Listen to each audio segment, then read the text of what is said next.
കൊടകര തേശ്ശേരി ചീക്കാമുണ്ടി ശ്രീ മഹാവിഷ്ണു ക്ഷേത്രത്തിൽ പള്ളിവേട്ട ഉത്സവത്തോടനുബന്ധിച്ച് നടന്ന എഴുന്നള്ളിപ്പ് വേറിട്ടതായി. 3 റോബോട്ടിക് ആനകളെ അണിനിരത്തിയാണ് എഴുന്നള്ളിപ്പ് നടന്നത്. ക്ഷേത്രം വക തേശ്ശേരി അനന്തപത്മനാഭൻ എന്ന റോബോട്ടിക് ആന ദേവന്റെ തിടമ്പേറ്റി. മേളത്തിന് ചേന്ദമംഗലം രഘുമാരാർ പ്രാമാണികത്വം വഹിച്ചു. രാത്രിയിൽ പള്ളിവേട്ടയുമുണ്ടായി.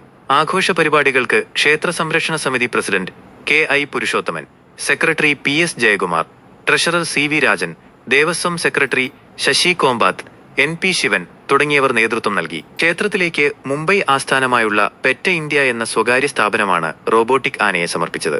ആനയിടഞ്ഞുണ്ടാകാനിടയുള്ള അപകടാവസ്ഥ ഒഴിവാക്കാനും സ്ത്രീകളും കുട്ടികളും അടക്കമുള്ളവർക്ക് ഭയമില്ലാതെ പൂരം എഴുന്നള്ളിപ്പ് കാണാൻ അവസരമൊരുക്കാനും ലക്ഷ്യമിട്ടാണ് റോബോട്ടിക് ആനകളെ അണിനിരത്തി എഴുന്നള്ളിപ്പ് ഒരുക്കിയതെന്ന് ക്ഷേത്രസമിതി ഭാരവാഹികൾ പറഞ്ഞു.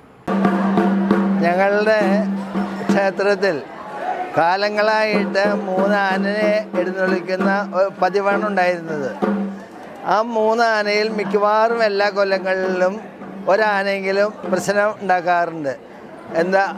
അപ്പോൾ നമുക്കുണ്ടാകുന്ന മനപ്രയാസം പറയാൻ പറ്റാത്തത്ര വലുതാണ്. കാര്യം എല്ലാം ഇൻഷുർ ചെയ്തിട്ടുണ്ടെങ്കിലും ആർക്കെങ്കിലും എന്തെങ്കിലും സംഭവിച്ചു പോയാൽ ക്ഷേത്രാധികാരികൾക്ക് അവരുടെ ഭർത്താവിനെയോ അച്ഛനെയോ മകനെയോ ഉണ്ടാക്കി കൊടുക്കാൻ പറ്റില്ലല്ലോ. കുറച്ച് പൈസ കിട്ടുന്നതുകൊണ്ട് ആ കുടുംബനാഥം ഉണ്ടാവില്ലല്ലോ. അത്രയുമുള്ള ആ വിഷമത്തിൻ്റെ ഒരു അവസാനമാണ് പെറ്റ സംഘടന നമുക്കൊരു ആനയെ സ്പോൺസർ ചെയ്തത്.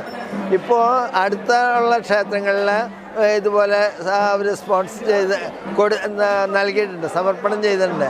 അപ്പോൾ ആ 2 ആനകളും നമുക്ക് കിട്ടിയ സമർപ്പണം ചെയ്ത ഈ ആനയുമാണ് ഇപ്പോൾ ഇവിടെ 3 ആനകളുള്ളത്. അപ്പോൾ ഇതുകൊണ്ട് ധാരാളം സ്ത്രീകൾ വളരെ പേടിയില്ലാതെ ആനയുടെ കാണാനും അത് ആസ്വദിക്കാനും മേളം ആസ്വദിക്കാനും ഒക്കെ എല്ലാം വന്നിട്ടുണ്ട്. അത് എന്തായാലും കാലക്രമേണ എല്ലാ ക്ഷേത്രങ്ങളിലും ഇതുപോലെ ആകണമെന്നാണ് ഞങ്ങൾക്ക് അഭ്യർത്ഥിക്കാനുള്ളത്.